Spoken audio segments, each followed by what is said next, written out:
তো আজ আমাদের ২০২৬ সালের ডাব্লিউবিপি কেপি পরীক্ষার ইতিহাসের ২য় ক্লাস। এই ক্লাসে আমরা ইতিহাসের মানে প্রাচীন ভারতের ইতিহাসের খুবই গুরুত্বপূর্ণ একটা চ্যাপ্টার যেটা হচ্ছে বৈদিক সভ্যতা। এখান থেকে কিন্তু প্রত্যেক পরীক্ষায় প্রশ্ন দেয়। ডাব্লিউবিপি বলো, কেপি বলো বা ওয়েস্ট বেঙ্গলের যেকোনো পরীক্ষা বলো কিংবা সেন্ট্রাল গভর্নমেন্টের যেকোনো পরীক্ষা বলো। এই চ্যাপ্টার থেকে কিন্তু প্রশ্ন থাকেই। তো এই চ্যাপ্টারটা কিন্তু খুবই গুরুত্বপূর্ণ। তো যারা আমার ক্লাস দেখো তারা জানো আমি কিভাবে ক্লাসগুলো করাচ্ছি এবং যারা নতুন তাদের বলে দিই, আমরা কিন্তু ২০২৬ সালের ডাব্লিউবিপি কেপিকে টার্গেট করে জিকের অধ্যায়ভিত্তিক ক্লাস করাচ্ছি। আ প্রত্যেকটা সাবজেক্টের অধ্যায়ভিত্তিক, যেমন আমি কিন্তু ইতিহাসের প্রাচীন ভারতের ইতিহাসের ১ম যে অধ্যায়টা রয়েছে, মানে ১ম ক্লাস করেছি সেখানে আমি সিন্ধু সভ্যতাটা পুরোপুরি আলোচনা করে দিয়েছি। সেই ক্লাসের লিঙ্ক ডেসক্রিপশনে পেয়ে যাবে। ভারতের ভূগোলের ১ম অধ্যায় যেটা হচ্ছে ভারত পরিচিতি, সেখান থেকে কিন্তু আমি পুরো অধ্যায়টা শেষ করে দিয়েছি। সেই ক্লাসটাও দেখে নিতে পারবে। তার লিঙ্ক কিন্তু ডেসক্রিপশনে রয়েছে। ঠিক আছে? তো সেই মতোই আজকে আমাদের ২য় ক্লাস ইতিহাসের। আজকে আমরা বৈদিক সভ্যতাটা পুরো আলোচনা করব প্রশ্ন উত্তরের মাধ্যমে। কিভাবে করব একবার তোমাদের একটু ঝলক দেখিয়ে দিই। দেখো, একটা প্রশ্ন থাকবে এরম, তারপরে কিন্তু নিচে এভাবে বিভিন্ন তথ্যর মাধ্যমে কিন্তু সম্পূর্ণটা আলোচনা হবে। এভাবে করলে কি হয়, তোমাদের প্রশ্ন উত্তর একটা প্র্যাকটিস হয়ে যাবে। তাছাড়া যাদের হয়তো এই চ্যাপ্টারটা পড়া রয়েছে, তারা কিন্তু এই চ্যাপ্টারটা পুরোপুরি রিভিশন করতে পারবে। ঠিক আছে? তো আজকে আমাদের ২য় ক্লাস ২০২৬ সালের ডাব্লিউপি কেপির জন্য। আর আমাদের এই যে ক্লাসটা করাচ্ছি এর নোটসটা তোমরা কিন্তু ফ্রিতে পেয়ে যাবে। ফ্রিতে কি করে পাবে? তার জন্য ক্লাসটা শেষ পর্যন্ত দেখো। আর তোমরা যারা ডাব্লিউবিপি কেপি ২০২৬ কে টার্গেট করছো, তোমরা আমাদের চ্যানেল ফলো করলে জিকের জন্য কিন্তু অন্য কোথাও যেতে হবে না। জিকে কিন্তু তোমাদের এই চ্যানেল থেকে সম্পূর্ণ কভার করতে পারবে। আমি এখন তোমাদের ইতিহাস, ঠিক আছে, হিস্ট্রি আর জিওগ্রাফি কিন্তু অল্টারনেটিভ ভাবে তোমাদের কভার করিয়ে দিচ্ছি। এরপরে আমরা পলিটি ধরবো, মানে এটা শেষ হয়ে গেলে পলিটি ধরবো। তারপরে সায়েন্সের যে সমস্ত সাবজেক্টগুলো রয়েছে সেগুলো কভার করবো এবং একই সাথে কিন্তু স্ট্যাটিক জিকেটাও কমপ্লিট করে দেবো। আমি কিন্তু মাঝে, মাঝে স্ট্যাটিক জিকের একটা চ্যাপ্টার ধরবো, পুরোটা কিন্তু একটা ক্লাসে কমপ্লিট করাবো। ঠিক আছে? এভাবেই কিন্তু সম্পূর্ণ আমাদের জিকেটা শেষ করব। এই, এই ক্লাসগুলো শেষ হলে তোমাদের মিক্সড জিকে করাবো, তারপরে কিন্তু মক টেস্টও নেব। ঠিক আছে? তো যাই হোক, শুরু করছি আজকের ক্লাস। দেখো, ১ম এ দেখি, একটু বড় করে দিই ব্যাপারটা। ঠিক আছে? এতটাই ঠিক আছে, বেশি বড় করতে হবে না। দেখো, ১ম এ হচ্ছে আমাদের ১ম প্রশ্ন। দেখো, যারা উত্তর জানবে তারা কিন্তু অবশ্যই নিচে উত্তরটা বলবে কমেন্ট করে। তাহলে কিন্তু তোমাদের একটা প্র্যাকটিস হয়ে যাবে। তো ১ম প্রশ্ন, আর্য শব্দের আক্ষরিক অর্থ কী? দেখো, অপশানসগুলো দেখে উত্তর বলো। যারা ১ম ক্লাস করছো তাদের বলে দিই। দেখো, আর্য যদি বলে আর্য শব্দ, তাহলে কিন্তু উত্তর হবে সৎ বংশজাত বা অভিজাত। এটা কিন্তু উত্তর হবে। ঠিক আছে? এবার আমরা দেখে নিই। দেখো, সঠিক উত্তর বলে দিলাম। দেখো, আর্য কোনো ধর্মীয় শব্দ নয়, এটি একটি ভাষাগত গোষ্ঠী নির্দেশ করে। মানে আর্য একটা, যদি বলে আর্য, তাহলে কিন্তু সেটা কোনো রকমের ভাষা মানে ধর্মীয় শব্দ না, সেটা কিন্তু একটা ভাষাগত গোষ্ঠী। ম্যাক্স মুলারের মতে আর্যরা কোথা থেকে এসছে? মধ্য এশিয়া থেকে ভারতে এসেছিল। দেখো, বিভিন্ন ঐতিহাসিক কিন্তু বিভিন্ন মতামত দিয়েছেন যে আর্যরা কোথা থেকে এসছেন। তো সেগুলো কিন্তু গুরুত্বপূর্ণ হয়ে যায়, তো সেগুলো পড়তে হবে। যেমন দেখো, ম্যাক্স মুলার বলেছেন এরা কোথা থেকে এসছে? এরা মধ্য এশিয়া থেকে এসছে, যেটা কিন্তু সবচেয়ে গ্রহণযোগ্য মত। বাল গঙ্গাধর তিলক তিনি কি বলেছেন? তিনি বলেছেন উত্তর মেরু বা আর্কটিক অঞ্চল থেকে এসছে। তার বই the Arctic home in the Vedas, এই যে বইটা এখানে তিনি বলছেন। তারপরে উইলিয়াম জোন্স কি বলেছেন? তিনি বলেছেন যে আর্যরা কিন্তু ইউরোপ থেকে এসছে এবং এস.সি. দাস বলেছেন সপ্তসিন্ধু অঞ্চল থেকে তারা এসছেন। ঠিক আছে? তো এই ছিল তোমাদের আর্যরা কোথা থেকে এসছে তার একটা ধারণা। তো এখান থেকে কিন্তু প্রশ্ন দেয়, তোমরা চাইলে কিন্তু এগুলো নোট করে নিতে পারো। ওকে? বাকি বললাম পিডিএফটার জন্য তোমরা সম্পূর্ণ ক্লাসটা করো। বাকিগুলো তোমরা চাইলে খাতায় নোট করলে বেশি ভালো তোমাদের মনে থাকবে। আমাদের ২য় প্রশ্ন দেখো, আর্যরা প্রথম ভারতে কোথায় বসতি স্থাপন করেছিল? এ পাঞ্জাব, উত্তরপ্রদেশ, গুজরাট, কাশ্মীর। বলো কী হবে? এখানে আমরা আগের যে স্লাইডটা দেখলাম সেখানে দেখলেই বুঝতে পারবো যে আমরা এখানে তো উত্তরপ্রদেশ, গুজরাট, কাশ্মীর হবে না। এখানে আমাদের উত্তর হবে পাঞ্জাব সপ্তসিন্ধু অঞ্চল। ঠিক আছে? দেখো, ঋগ্বেদে এই অঞ্চলকে সপ্তসিন্ধু বলা হয়। এর কারণ হচ্ছে সিন্ধু এবং তার উপনদী সহ ৭টি নদী প্রবাহিত হতো পাঞ্জাবকে, মানে এই পাঞ্জাবের অঞ্চলটাকে এখানে সপ্তসিন্ধু বলা হয়। দেখো, বৈদিক যুগের শ্রেণীবিভাগ, মানে বৈদিক যুগ কিন্তু দুটো ভাগে, বৈদিক যুগেরও দুটো ভাগে। ঠিক আছে? দুটো ভাগ বৈদিক যুগের। একটা কি? একটা হচ্ছে তোমাদের আদি বৈদিক যুগ, যেটার মানে সময়কালটা অনেক সময় পরীক্ষায় দেয়, সেটা হচ্ছে ১৫০০ থেকে ১০০০ খ্রিস্টপূর্বাব্দ। এরপর দেয় তোমাদের পরবর্তী বৈদিক যুগ, সেটা হচ্ছে তোমাদের ১০০০ থেকে ৬০০ খ্রিস্টপূর্বাব্দ। ঠিক আছে? এই দুটো কিন্তু গুরুত্বপূর্ণ, তোমাদের এই দুটো টাইমলাইন কিন্তু মাথায় রাখতে হবে। ঠিক আছে? যে বৈদিক যুগের দুটো ভাগ। একটা হচ্ছে আদি বৈদিক যুগ, একটা হচ্ছে পরবর্তী বৈদিক যুগ। ঠিক আছে? একটা হচ্ছে 1500 থেকে 1000, একটা হচ্ছে তোমাদের 1000 থেকে 600। এগুলো কিন্তু আমাদের মাথায় রাখতে হবে। ঠিক আছে? পরবর্তী কোয়েশ্চেন চলে আসি আমরা। দেখো, এই একটা প্রশ্ন, দেখো এটা অনেকেই জানে। প্রাচীনতম বেদের নাম কি? মানে সবচেয়ে ওল্ডেস্ট বেদ কোনটা? সবচেয়ে প্রাচীনতম। ঠিক আছে? তো বেদ আমরা জানি 4 প্রকার। সামবেদ, ঋগ্বেদ, সামবেদ, যজুর্বেদ, অথর্ববেদ। তো এখানে বলছে যে প্রাচীনতম বেদ কোনটা? প্রাচীনতম বেদ যদি বলে তাহলে কিন্তু এটা হবে ঋগ্বেদ। ঠিক আছে? ঋগ্বেদ হচ্ছে প্রাচীনতম বেদ। সবচেয়ে প্রথমে কিন্তু এটাকেই সংকলন করা হয়। যেটা তোমাদের এই যে আদি বৈদিক যুগ আছে, এই আদি বৈদিক যুগে কিন্তু ঋগ্বেদ সংকলিত হয়। আর যে পরবর্তী যে বৈদিক যুগ আছে, এখানে কিন্তু বাকিতে যেই ৩ টে বেদ আছে, সেই ৩ টে কিন্তু এই পরবর্তী বৈদিক যুগে কিন্তু সংকলিত হয়েছিল। তো এটা কিন্তু পরীক্ষায় দেয়, এটা কিন্তু অবশ্যই মাথায় রাখতে হবে। ঠিক আছে? চলে আসি এবার আমরা দেখি, একটু বেদ সম্পর্কে দেখে নিই। দেখো, সঠিক উত্তর ঋগ্বেদ বলে দিলাম।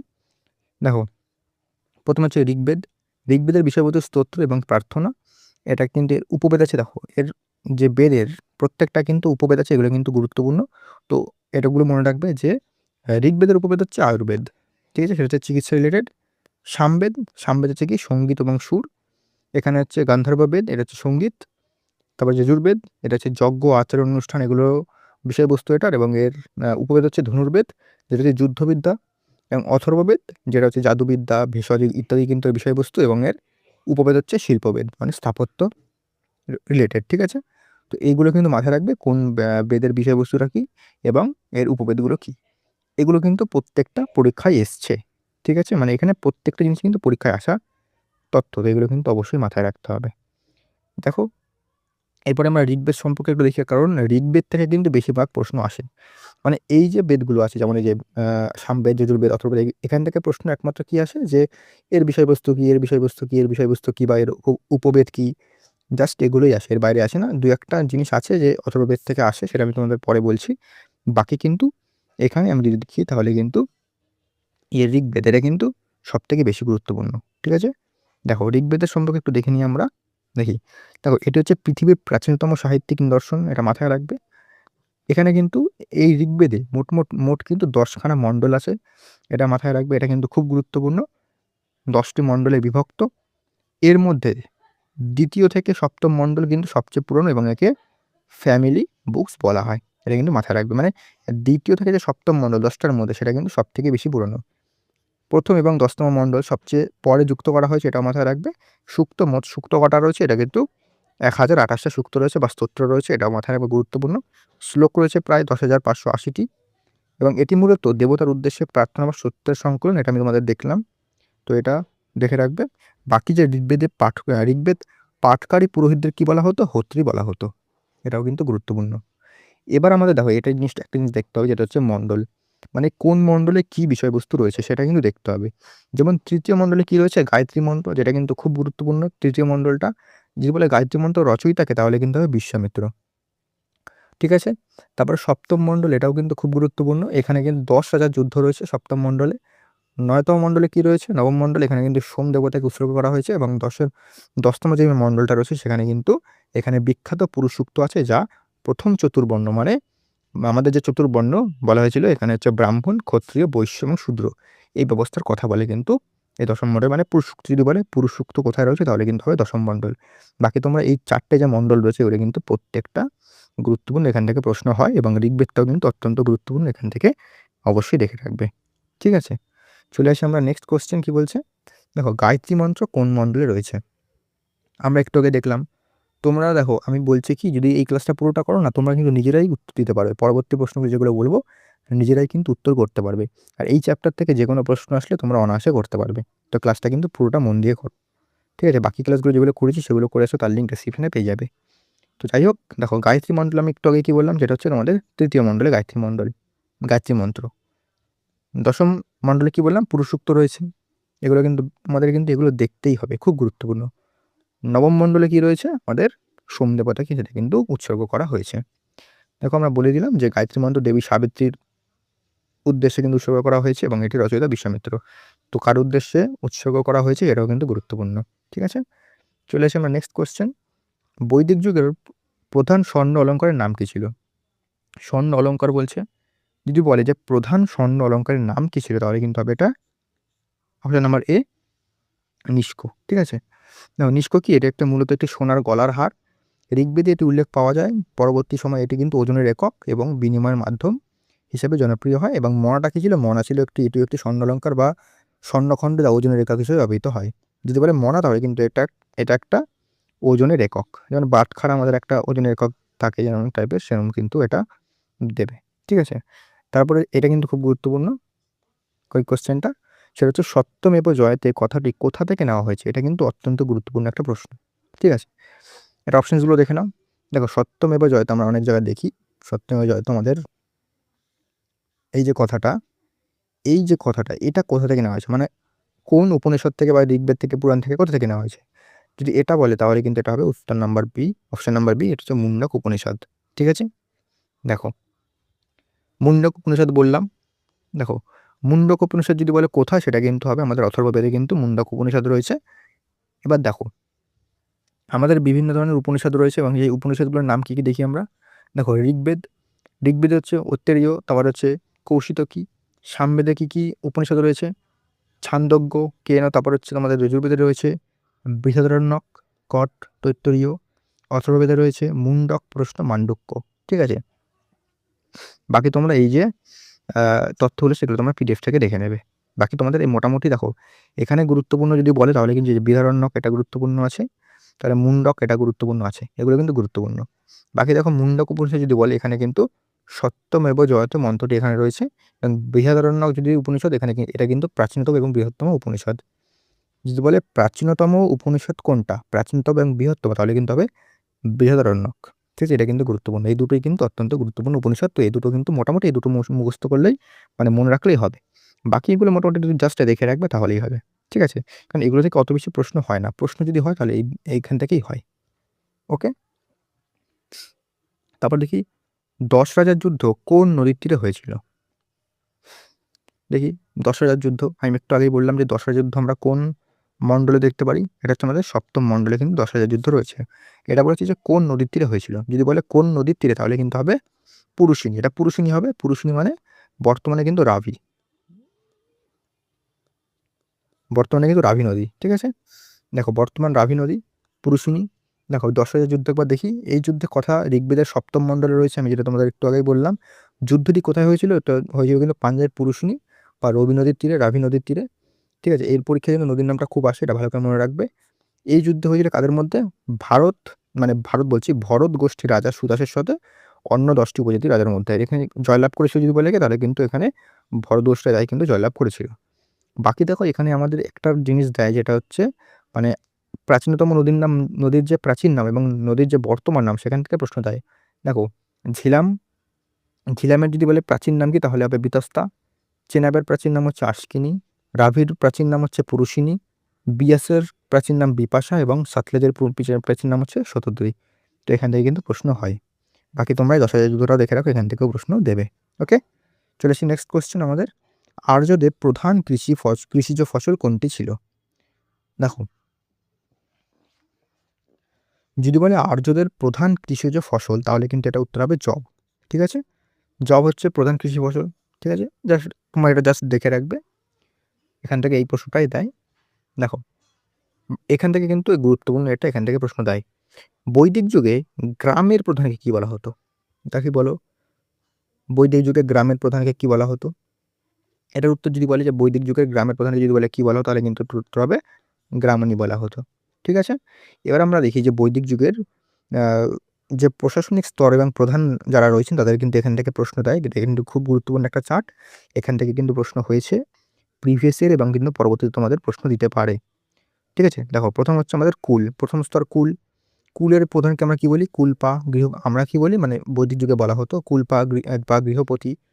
পরিবারের কিন্তু প্রধান এবং এটা হচ্ছে ক্ষুদ্রতম একক। তারপর হচ্ছে গ্রামের প্রধানকে বলা হয় গ্রামণী। কয়েকটি পরিবার সমষ্টি হচ্ছে গ্রাম। দেখো প্রথমে হচ্ছে কুল বা কুলপা একটা ধরো পরিবার, এটা হচ্ছে একটা পরিবার পরিবারের এক সেকেন্ড, এটা হচ্ছে ধরো পরিবার এর প্রধান আমরা কুলপা বা গৃহপতি। এই ধরো অনেকগুলো পরিবার কুলপা মিলে একটা গ্রাম। ঠিক আছে, একটা গ্রাম হলো। এই গ্রামের প্রধানকে আমরা বলি গ্রামিণী বলি। তারপর হচ্ছে বিষের আমরা প্রধানকে বলি বিশপতি, এর কয়েকটি গ্রামের সমষ্টি, যেমন কতগুলো ধরো পরিবার মিলে একটা গ্রাম আছে, এই পরিবার মিলে আরেকটা গ্রাম আছে, এই কটা গ্রাম মিলে হচ্ছে কিন্তু একটা বিশ, এটাকে আমরা বলি বিশপতি। তারপরে হচ্ছে জন, জনের যে প্রধান তাকে বলি আমরা রাজন বা গোপ, এই যে উপজাতি বা গোত্রের প্রধান সবচেয়ে বড় একক, এইগুলো মিলে আবার একটা বড় তৈরি হয়, সেটাকে আমরা কি বলি জন। ঠিক আছে, তো এগুলো কিন্তু মাথায় রাখতে হবে, এভাবে পড়লে একটুখানি তোমাদের মাথায় থাকবে। ঠিক আছে, তারপরে আমরা দেখি কিছু গুরুত্বপূর্ণ পদ দেখে নিই। দেখো পুরোহিত, পুরোহিত ছিল রাজার প্রধান পরামর্শদাতা, যেমন ছিল বশিষ্ঠ বা বিশ্বামিত্র, যিনি আমাদের গায়ত্রী মন্ত্র লেখেন। সেনানী, সেনানী ছিল সেনাদের বাহিনীর প্রধান, নাম এখানে নামটা শুনলে তোমরা বুঝতে পারবে। স্পর্শ ছিল হচ্ছে গুপ্তচর, এবং ভাগদূত ছিল তোমাদের কর বা খাজানা সংগ্রহকারী। তো এগুলো কিন্তু গুরুত্বপূর্ণ। ওকে, নেক্সট কোশ্চেন দেখি আমরা কি বলছে। দেখো ভারতীয় সঙ্গীতের উৎস কোন বেদকে বলা হয়? আমরা একটু আগে দেখলাম, এটা উত্তর হবে সামবেদ। দেখা মাত্রই কিন্তু উত্তর করতে পারবে তোমরা যদি ক্লাসটা প্রথম থেকে মন দিয়ে দেখো। সামবেদ, এখান এটা জাস্ট দেখতে হবে সামবেদ, বাস, আর কিছু দেখতে হবে না এখানে। তারপর হচ্ছে আয়ুর্বেদ, বলছে আয়ুর্বেদ শাস্ত্রের উল্লেখ কোথায়, প্রথম কোথায় পাওয়া যায়? ঋগ্বেদ, সামবেদ, যজুর্বেদ, অথর্ববেদ, বলো। এটা যদি বলে যে আয়ুর্বেদের কোথায় পাওয়া যায়, তাহলে কিন্তু এটা হবে অথর্ববেদ। ঠিক আছে, দেখো এতে রোগ নিরাময়, জাদুবিদ্যা এবং ভেষজ চিকিৎসার উল্লেখ রয়েছে। এটা কিন্তু খুব গুরুত্বপূর্ণ যে আয়ুর্বেদের উল্লেখ কোথায় পাওয়া যায়। তারপরে ঋগ্বেদের কোন মণ্ডলে পুরুষ সূক্ত বা চতুর্বর্ণ পথের উল্লেখ আছে? দেখো এটা পারবে না, এটা প্রশ্ন দিলে। একটু আগে দেখলাম, এটার উত্তরে কী হবে? দশম মণ্ডল। 7 মণ্ডল হচ্ছে 10,000 যুদ্ধ, 9 হচ্ছে আমাদের সোমদেবতাকে এটাকে উৎসর্গ করা হয়েছে। ঠিক আছে, বাকি আমরা দেখি। দেখো 10 মণ্ডলে কী রয়েছে, এটা এখানে ব্রাহ্মণ, ক্ষত্রিয়, বৈশ্য, শূদ্র, এই 4টি বর্ণের সৃষ্টির কথা বলা হয়েছে। দেখো বর্ণের নাম এখানে ব্রাহ্মণ। ব্রাহ্মণ কি? বিরাট পুরুষের দেহ থেকে আমরা 4টে বর্ণ দেখতে পাচ্ছি। দেখো মুখ, ব্রাহ্মণ হচ্ছে মুখ। পঠন, মানে এদের প্রধান কাজ হচ্ছে পঠন পাঠন, পূজা পার্বণ, যজ্ঞ পরিচালনা করা। তারপর হচ্ছে ক্ষত্রিয়, ক্ষত্রিয় হচ্ছে বাহু, মানে আর্মস, মানে হাত যে বাহু। তবে এদের প্রধান কাজ কি? রাজ্য রক্ষা, যুদ্ধ করা, প্রজাদের নিরাপত্তা দেওয়া। তো হচ্ছে বৈশ্য, এদের হচ্ছে উরু, মানে থাই। এদের প্রধান কাজ হচ্ছে কৃষিকাজ, পশুপালন, ব্যবসা বাণিজ্য, মানে ট্রেড করা এদের মেন কাজ হচ্ছে ট্রেড। তারপরে শূদ্র, এদের হচ্ছে পদযুগল, মানে ফিট। এদের হচ্ছে প্রধান কাজ কি? উপরের 3টি বর্ণের সেবা করা এবং কায়িক শ্রম দেওয়া। এগুলো কিন্তু একটু মাথায় রাখতে হবে। ওকে, ঠিক আছে, চলে আসি নেক্সট কোশ্চেন। আমাদের আর্যরা ভারতের লোহার ব্যবহার শুরু করে কোন যুগে? আদি বৈদিক যুগ, পরবর্তী বৈদিক যুগ, সিন্ধু সভ্যতা, মৌর্য যুগ। সিন্ধু সভ্যতা হবে না, যারা সিন্ধু সভ্যতা ক্লাসটা করেছে তারা বুঝতেই পারবে যে সিন্ধু সভ্যতার মানুষ লোহার ব্যবহার কিন্তু জানতোই না। ঠিক আছে, তো এটার উত্তর হবে কিন্তু পরবর্তী বৈদিক যুগ। আদি বৈদিক যুগেও কিন্তু লোহার ব্যবহার ছিল না, পরবর্তী বৈদিক যুগে কিন্তু শেখে। আদি বৈদিক যুগ হচ্ছে কত? 1500 থেকে 1000, এখানে এটা হচ্ছে 1000 থেকে 600। ওকে, দেখো পরবর্তী বৈদিক যুগ দেখে না। তারপর আমাদের পরবর্তী প্রশ্ন বলছে 14 নম্বর, বৈদিক যুগের বিচারে সহায়তা করার জন্য কোন দুটি গণতান্ত্রিক প্রতিষ্ঠান ছিল? দেখো বৈদিক যুগে কিন্তু দুটো গণতান্ত্রিক প্রতিষ্ঠান ছিল, সেই প্রতিষ্ঠান দুটির নাম হচ্ছে, একটা নাম হচ্ছে সভা, একটা নাম হচ্ছে সমিতি। উত্তরে কিন্তু হবে এ। ঠিক আছে, দেখো সভা কি? সভা হচ্ছে এখানে প্রবীণ এবং অভিজাত ব্যক্তিদের নিয়ে গঠিত হতো, এবং সমিতি ছিল কি? এখানে সকল মানে সাধারণ মানুষই কিন্তু এখানে যোগ দিত সমিতিতে। সভা শুধুমাত্র ছিল প্রবীণ এবং অভিজাত লোকদের, মানে ব্যক্তিদের গঠিত একটা সংগঠন, যেটা মাথায় রাখবে। মানে এখানে যোগদান দিতে পারতো একমাত্র প্রবীণ এবং অভিজাত ব্যক্তিরা, আর সমিতি কিন্তু সবাই যোগদান দিত, সাধারণ জনগণ। ওকে, এখান থেকে এই প্রশ্নটাই দেয় একমাত্র। 15, বেদের শেষ ভাগের নাম কি, যাকে বেদান্ত বলা হয়? বলো, এটা উত্তর কী হবে? যদি বলে বেদের শেষ ভাগে, শেষ মানে বেদান্ত, মানে বেদের অন্ত বেদান্ত, তো এটা কিন্তু যদি বলে তাহলে কিন্তু এটা হবে তোমাদের অপশন নাম্বার সি, উপনিষদ। ওকে, আমরা একটু আগে উপনিষদগুলো দেখে নিলাম। বাকি দেখো, এবার আমরা বেদাঙ্গ দেখি। বেদাঙ্গ মানে বেদের 6টি অঙ্গ। কী কী অঙ্গের নাম? একটা হচ্ছে শিক্ষা, শিক্ষা বিষয়বস্তু হচ্ছে ধ্বনিবিজ্ঞান, বেদের মন্ত্রের সঠিক উচ্চারণ শেখার জন্য। দেখো এই যে বেদাঙ্গগুলো কি, বেদাঙ্গগুলো কি বলো তো? বেদাঙ্গগুলো হচ্ছে বেদটা মানে শেখার, মানে বা বেদটা পড়ার বা বোঝার একটা টুল, সেটা হচ্ছে বেদাঙ্গ। ঠিক আছে, তারপর হচ্ছে কল্প, কল্প হচ্ছে আচার অনুষ্ঠান, যজ্ঞ, সামাজিক রীতিনীতি পালনের নিয়ম। ব্যাকরণ, ভাষা ও ব্যাকরণ শব্দের ব্যুৎপত্তি ও সঠিক গঠন বোঝার জন্য। নিরুক্তি, নিরুক্ত কি? শব্দতত্ত্ব, কঠিন ও অপ্রচলিত বৈদিক শব্দের অর্থ ব্যাখ্যা। ছন্দ, ছন্দবিজ্ঞান, মন্ত্রগুলো কোন ছন্দে আবৃত্তি করতে হবে তা জানা। জ্যোতিষ, জ্যোতির্বিজ্ঞান, যজ্ঞ করার শুভ সময় ও তিথি নির্ধারণের সময়। তো আমি কি বললাম, বেদাঙ্গ হচ্ছে যে বেদটাকে বোঝার, বেদটাকে পড়ার একটা টুল, সেটা হচ্ছে বেদাঙ্গ। আর বেদাঙ্গ কটা? 6টা বেদাঙ্গ, এটা পরীক্ষায় দেয়। বাকি তোমরা এই কোন বেদাঙ্গ কী বিষয়বস্তু এটা একটু জেনে রাখবে জাস্ট। আর বাকি 6টা বেদাঙ্গ এটাই কিন্তু বেশি গুরুত্বপূর্ণ। নেক্সট কোয়েশ্চেন কি বলছে? আর্যদের প্রধান দেবতা কে ছিলেন আদি বৈদিক যুগে? যদি বলে আর্যদের প্রধান দেবতা কে ছিলেন আদি বৈদিক যুগে, তাহলে উত্তর কী হবে? তাহলে উত্তর হবে কিন্তু এখানে ইন্দ্র। ঠিক আছে, এবার আমরা কিছু দেবতা দেখিনি। দেখো, ইন্দ্রকে পুরন্দর বা দুর্গ ধ্বংসকারী বলা হতো, তার উদ্দেশ্যে 250টি স্তোত্র আছে, এটা কিন্তু গুরুত্বপূর্ণ। দেখো, দেবতার নাম হচ্ছে ইন্দ্র, মানে আমরা বৈদিক যুগের কিছু গুরুত্বপূর্ণ দেবতা দেখছি। উপাধি হচ্ছে পুরন্দর, যুদ্ধ এবং সৃষ্টির দেবতা। অগ্নি, মধ্যস্থতাকারী, ইনি হচ্ছে যজ্ঞের আগুন। বরুণ, জল ও নৈতিক নিয়ম, মানে এদের যে কিসের দেবতা। সাবিত্রী, গায়ত্রী মন্ত্রের সাথে যুক্ত। এবং সূর্য, পুষাণ, গবাদি পশু রক্ষক, পশুপালন। উষা ও অদিতি, নারী দেবী। প্রভাত, অসীমতা। এই যে জাস্ট তোমরা এই দেবতার নামগুলো জাস্ট একটু মনে রাখবে। বাকি এই যে ইন্দ্রের যে উপাধি সেটা একটু মনে রাখবে এগুলো। বা তোমাদের যদি বলে যে এর মধ্যে ধরো 4টে অপশান দিল, বললে এর মধ্যে কোনটি একটি বৈদিক যুগের দেবতা, নারী দেবতা। তো এখানে উষা অদিতি নাম দিতে পারে, তো তোমরা সেখানে উত্তর করতে পারবে। তো এই নামগুলো একটুখানি জাস্ট মাথায় রেখো। পরবর্তী কোশ্চেন বলছে, ঋগ্বেদের অঘন্যা শব্দ কার জন্য ব্যবহৃত হতো? যে বলে অঘন্যা ঋগ্বেদে, তাহলে কিন্তু এটা উত্তর হবে গরু। গরুর জন্য কিন্তু অঘন্যা শব্দ ব্যবহার করা হতো। দেখো, এবার আমরা দেখো বৈদিক যুগে কিন্তু যে গরু, সেটা কিন্তু একটা খুবই গুরুত্বপূর্ণ, মানে যার কাছে গরু যত বেশি থাকতো সে কিন্তু তত ওয়েলদি থাকতো, মানে তত সম্পদের মালিক। ঠিক আছে, তো এটা কিন্তু খুব গুরুত্বপূর্ণ জিনিস ছিল। ঠিক আছে, তো এখানে বিভিন্ন শব্দ নাম আছে, এর অর্থ কিন্তু আমাদের জানতে হবে যে অর্থ কী। প্রথম হচ্ছে অঘন্যা। অঘন্যার আক্ষরিক অর্থ কী? যাকে হত্যা করা যায় না। ঋগ্বেদে গরুকে এই পবিত্র সম্মান দেওয়া হতো। গাভিষ্টি, এটা কিন্তু খুব গুরুত্বপূর্ণ। গাভিষ্টির অর্থ কী? গরুর খোঁজ। সেই সময় প্রধানত গরু চুরি বা দখলের জন্য যুদ্ধ হতো, তাই যুদ্ধের অপর নাম ছিল গাভিষ্টি। মানে গাভিষ্টি বলতে সাধারণ অর্থ হচ্ছে গরু নিয়ে যুদ্ধ বা লড়া। ঠিক আছে, এটা হচ্ছে গাভিষ্টি। তাই দহিত্রী কি? এর অর্থ হচ্ছে কন্যা, যেহেতু পরিবারের কন্যারা গরু দোয়ানোর কাজ করতো, তাই তাদের দহিত্রী বলা হতো। গোপ বা গোপতি, এটা ছিল রাজার উপাধি। এর অর্থ গোকুলের রক্ষক বা গরুর মালিক।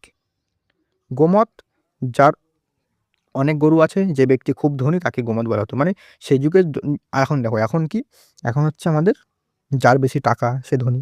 তখন যত বেশি গরু থাকতো সে কিন্তু তত ধনী তাকে মানা হতো। তো এটাই হচ্ছে যে বেশি ধনী বা যার বেশি গরু আছে তাকে কিন্তু গোমত বলা হতো। গোধূলি কি? এটা একটা সময়ের একক। সন্ধ্যায় যখন গরু চড়ে ফেরার সময় খুর থেকে ধুলো উঠতো, সেই সময়কে বলা হতো গোধূলি। আর গোবর্তী কি? এটা হচ্ছে একটি ছিল দূরত্বের একক। কত দূর পর্যন্ত গরুর ডাক শোনা যায় তার উপর ভিত্তি করে এটি মাপা হতো। ঠিক আছে, তো এইগুলো কিন্তু অবশ্যই মাথায় রাখবে। নেক্সট কোয়েশ্চেন বলছে কি, বৈদিক যুগে কোন নদীকে নদীতমা বলা হতো? এটা খুব গুরুত্বপূর্ণ, এটা উত্তর হবে কিন্তু সরস্বতী। ঠিক আছে, জাস্ট জেনে রাখো তাহলেই হবে। দেখো, যজ্ঞ বা যাগযজ্ঞের নিয়মাবলী কোন বেদে আছে? যজ্ঞ বা যাগযজ্ঞের নিয়মাবলী যদি বলে, তাহলে এটার উত্তর কী হবে? তাহলে এটার উত্তর হবে কিন্তু যজুর্বেদ। এটা কিন্তু দেখা মাত্র তোমরা উত্তর করতে পারবে, কারণ তোমাদের কিন্তু আমি অলরেডি পড়িয়ে দিয়েছি। আর যাদের প্রিয় পশু কী ছিল, এটা তোমরা কিন্তু কমেন্ট করে জানাও নিচে। ওকে, তারপরে আমরা বৈদিক যুগের পরিবারের প্রধান কী কী বলা হতো? আমরা একটু আগে দেখলাম পরিবারের প্রধান হচ্ছে কুলপা, গ্রামের প্রধান হচ্ছে গ্রামিণী, বিষের প্রধান বিষপতি, তারপরে রাজার প্রধান হচ্ছে রাজন। এটা তোমরা দেখে রাখবে। তো বাকি কিন্তু এগুলো খুব গুরুত্বপূর্ণ, আমি তোমাদের আগে কিন্তু আলোচনা করে দিয়েছি। তো এটার উত্তর হবে আমাদের 1 সেকেন্ড, কুলপা। তো ক্লাসটা যারা প্রথম থেকে করছো তারা কিন্তু দেখলেই দেখা মাত্র উত্তর করতে পারবে। বেদাঙ্গ কটা? একটু আগে বললাম বেদাঙ্গ হচ্ছে 6টা। ঠিক আছে, তো তোমরা নিশ্চয়ই দেখছো উত্তর করতে পারছো তোমরা নিজেরাই। তো এভাবেই কিন্তু হবে। আবার বলে দিই, শিক্ষা, কল্প, ব্যাকরণ, নিরুক্ত, ছন্দ এবং জ্যোতিষ, এই 6টা। উপনিষদ কটা আছে টোটাল? উপনিষদ যদি বলে তাহলে কিন্তু উত্তর হবে অপশন নাম্বার সি, 108টা কিন্তু উপনিষদ।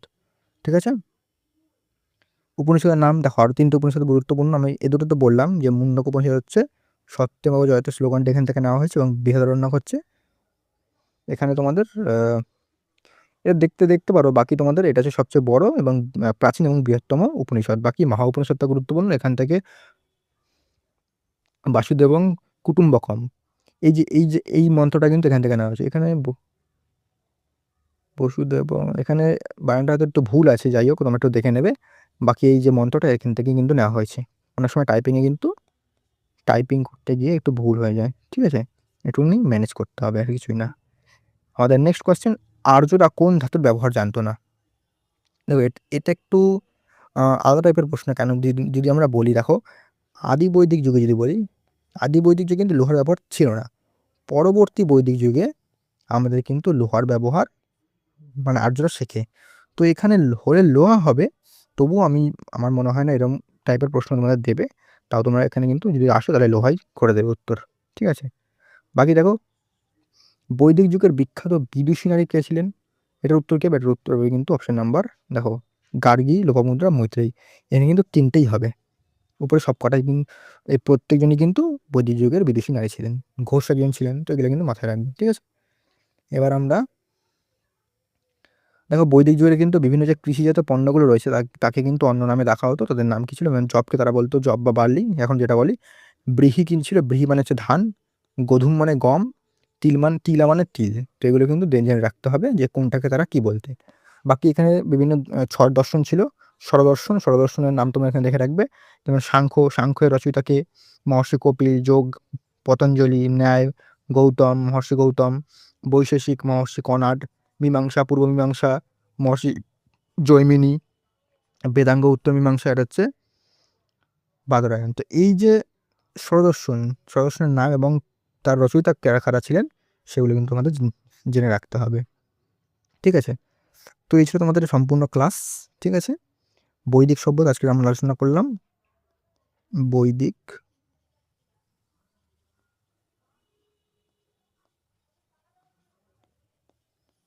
সভ্যতা। তো আমরা দেখো গুরুত্বপূর্ণ 25টা প্রশ্নের উত্তরের মাধ্যমে কিন্তু সম্পূর্ণ চ্যাপ্টারটা আমরা আলোচনা করলাম। এতে যাদের পড়া আছে এই চ্যাপ্টারটা তাদের রিভিশন হয়ে গেল, যাদের পড়া নেই তাদের সম্পূর্ণ বুঝে গেলে, যাদের হালকা পড়া রয়েছে বা কোশ্চেন প্র্যাকটিস করতে চাইছিলে তোমাদের কোশ্চেনও প্র্যাকটিস হয়ে গেল। এবার তোমাদের এই পিডিএফটা তোমরা যারা নিতে চাও, মানে এই ক্লাস নোটসটা, তারা কিন্তু আমাদের টেলিগ্রামে জয়েন করো। নিচে টেলিগ্রাম লিঙ্কের মানে টেলিগ্রামের কিন্তু লিঙ্ক দেওয়া রয়েছে ডেসক্রিপশন বক্সে, সেখান থেকে জয়েন করে তোমরা কিন্তু এই পিডিএফটা অ্যাক্সেস করতে পারবে। বাকি আমাদের যে ক্লাসগুলো চলছে তারও কিন্তু পিডিএফ আমি সেখানে শেয়ার করে দিই, তোমরা কিন্তু সেখানে গেলেই সমস্ত পিডিএফ পেয়ে যাবে। পরিষ্কার? আর তোমরা কিন্তু আমাদের অলরেডি আমি ভূগোলের প্রথম ক্লাসটা দিয়ে দিয়েছি, ভূগোলের প্রথম ক্লাস, ইতিহাসের প্রথম ক্লাস দিয়েছি।